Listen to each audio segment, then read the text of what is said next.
Hi, I'm John Green. Welcome to my salon. This is Mental Floss on YouTube. And did you know that it was a secret on the set of The Empire Strikes Back that Darth Vader would say, "I am your father"? In the script, his line read, "Obi-Wan killed your father." Only director Irvin Kershner and the producers of the film knew the real line. Mark Hamill was told right before he filmed his close-up for the scene. And that's the first of many behind-the-scenes film facts I'm going to share with you today. Let's get started.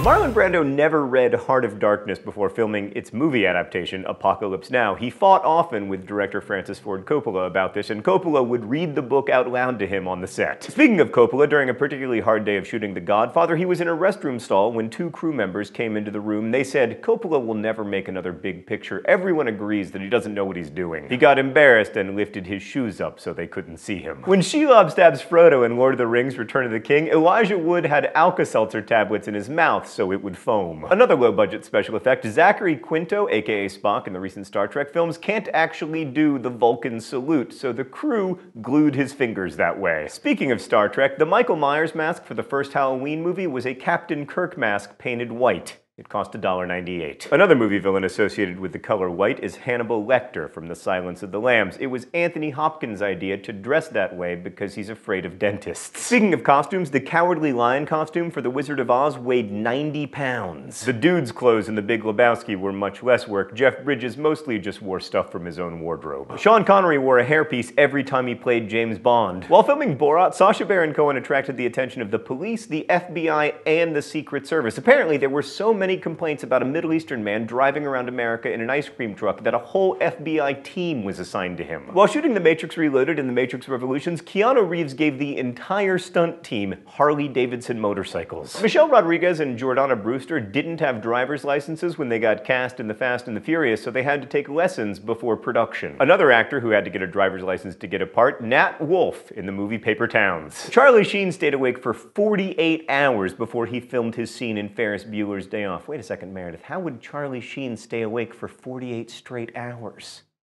Oh. The scene in Pulp Fiction in which John Travolta stabs an adrenaline shot into the chest of Uma Thurman was filmed differently than it looks. He pulled the needle out of her chest and then it was reversed in post. Rupert Grint was kicked off the Harry Potter set while Emma Watson and Daniel Radcliffe were filming their kissing scene because he was laughing too much. Another laugher was Princess Bride director Rob Reiner. He left the set for giggling excessively while Billy Crystal was shooting some scenes. Crystal would tell Reiner, "Go home and you'll just see it tomorrow." Speaking of directors, it took David Lynch 5 years to complete his film Eraserhead, and during that time, Lynch took on a Wall Street Journal paper route to support himself and the project. Eraserhead was one of Stanley Kubrick's favorite films, by the way. He screened it for the cast and crew of The Shining. The ping pong scene in Forrest Gump was shot without a ball. It was added later with CGI. Which makes me wonder why they didn't use CGI for the domino scene in V for Vendetta. The domino V that gets knocked over contains 22,000 dominoes. It took 4 experts 200 hours to set up. Okay, gotta make a note of this. Career goal, become a domino expert. The script for Casablanca was still being written while they were in production, which Ingrid Bergman hated because she didn't know which character she was supposed to act in love with. When she asked director Michael Curtiz, he told her to, quote,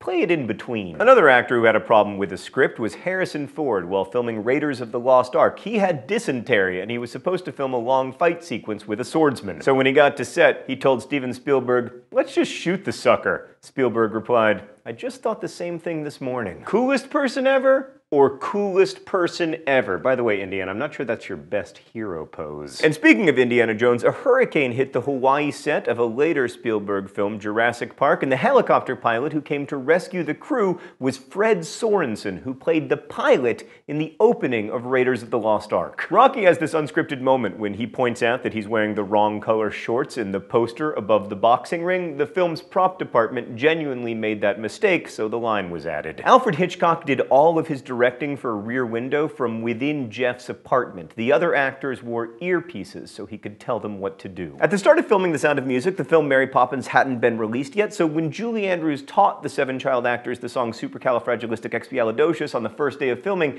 they thought she'd made it up and was a genius. In fact, of course, she hadn't made it up, but she is a genius. The Alien set had some unusual neighbors. The rock band The Who spent some time rehearsing one sound stage over. It came in handy when Ridley Scott was filming the the egg chamber scene and borrowed some blue laser lights from the band. During production on Groundhog Day, Bill Murray got bitten by the groundhog twice, so he had to get rabies shots. And finally, I returned to my salon to tell you that during an important scene in the movie Memento, the character Teddy says, "You don't have a clue, you freak." Director Christopher Nolan didn't like the way that actor Joe Pantoliano said the line, so he went back and dubbed over it in post-production. Nolan himself delivers Teddy's line. 1 year after the film came out, the Sundance Channel's documentary show Anatomy of a Scene interviewed Pantoliano and asked how he felt about the dubbing. He responded, "This is the first I'm hearing about it." Thanks for watching Mental Floss on YouTube, which is made with the help of all of these nice people. Don't forget to watch our other shows on this channel, and as we say in my hometown, don't forget that Obi-Wan killed your father.